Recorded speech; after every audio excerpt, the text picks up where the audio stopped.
7:39. Welcome back. A follow-up story here. Authorities caught the gunman who broke into a woman's house in Deerfield 3 years ago and tied up her family.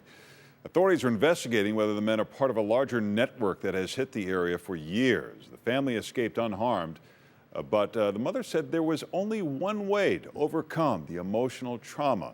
It's a struggle she's faced her entire life, and her family's story starts 75 years ago in the Holocaust. This is Marcella. This is Grace. Karen Kaplan's religion taught her that if someone asks for forgiveness, she should grant it. But what if they never ask? That was the foundation of her life struggle that began with her father. Avrum Yankel Steinsapier was about 20 when he escaped the Nazis in Poland, but not before witnessing men massacre his family as he hid in a barn. He found a passport and assumed the man's identity, Ari Kaplan. He hid in the woods of Eastern Europe for 3 years, and while he never looked back, he could never escape the horror of the Holocaust. The experience haunted him. He had night terrors. He would, at one point, you would never know when he would be filled with rage and start yelling and screaming. He was abusive to each member of my family. His daughter Karen struggled to find happiness in the shadow of these dark memories.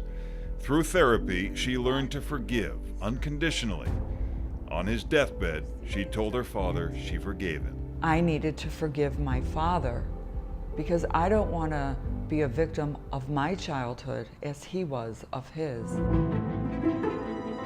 Then Karen Kaplan traveled to the scene of the massacre, Rajgrod, Poland. She forgave the people who murdered her family, hoping to end her legacy of suffering. Trying to forgive is psychologically and mentally demanding. But once you do, it's spiritually uplifting. And you feel like you've let go of this burden, this heavy weight on your shoulders. You feel finally calm and free. But life has a way of testing your limits.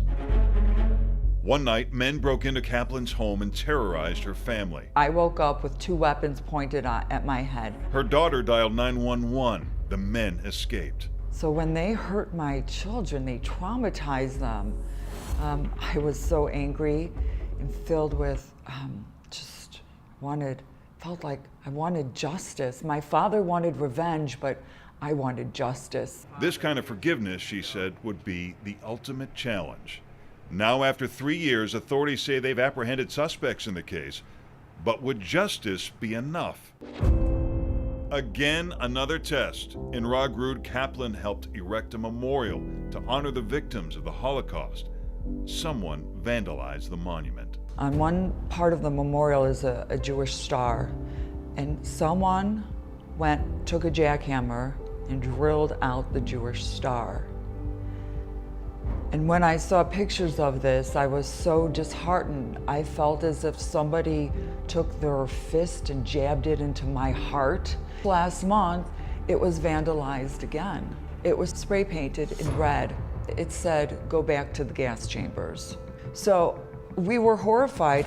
The vandal was caught on video. Now Kaplan will travel to Germany to tell her story and spread her message that peace is not found in revenge or even justice, but in forgiveness.